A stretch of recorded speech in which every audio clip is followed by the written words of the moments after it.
and try to absorb why this body of water, not anywhere else, friends.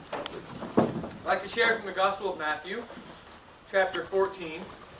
I know it's a beautiful morning, but this would be, you can imagine, a stormy for this setting. Right then, Jesus made the disciples get into the boat and go ahead to the other side of the lake while he dismissed the crowds.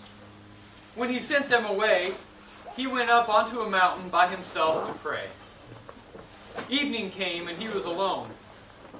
Meanwhile, the boat, fighting a strong headwind, was being battered by the waves and was already far away from land.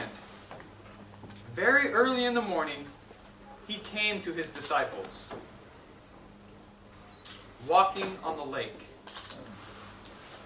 When the disciples saw him walking on the lake, they were terrified, and they said, "It's a ghost!" They were so frightened they screamed. Just then, Jesus spoke to them. "Be encouraged. It's me. Don't be afraid."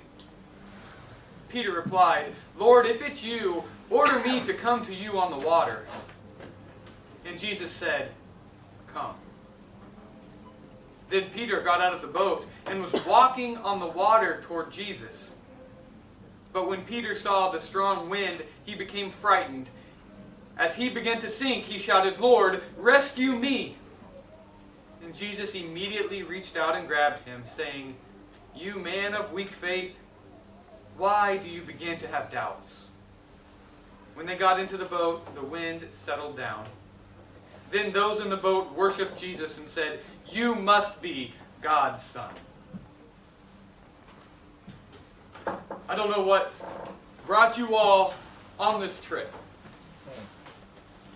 I don't know think of all the different people that made it possible for you to be here. All of the things that you had to say no to in order to say yes to this. You see, Jesus has been telling us all, come. And here we are. If we go a little deeper, and I don't know your life story, all of the things that you've went through, the ups and the downs that you've went through, the storms of life that you've been in, that have brought you here, to the very place where Jesus walked on those stormy waters. But that whole time Jesus has said, come. And here we are. If we're willing to step out of the boat and keep our focus on Jesus, to let all of the other things that we could be thinking about and worrying about melt away, we could step out onto the water and focus on Him. Be doing the very thing that we thought was impossible. Being here. The very things in our ministries, in our lives that we thought are impossible, if we keep our focus on Jesus. But if we get caught up in the storm, we'll sink. We'll start to sink, and then Jesus, of course, will reach down and carry us back to the boat.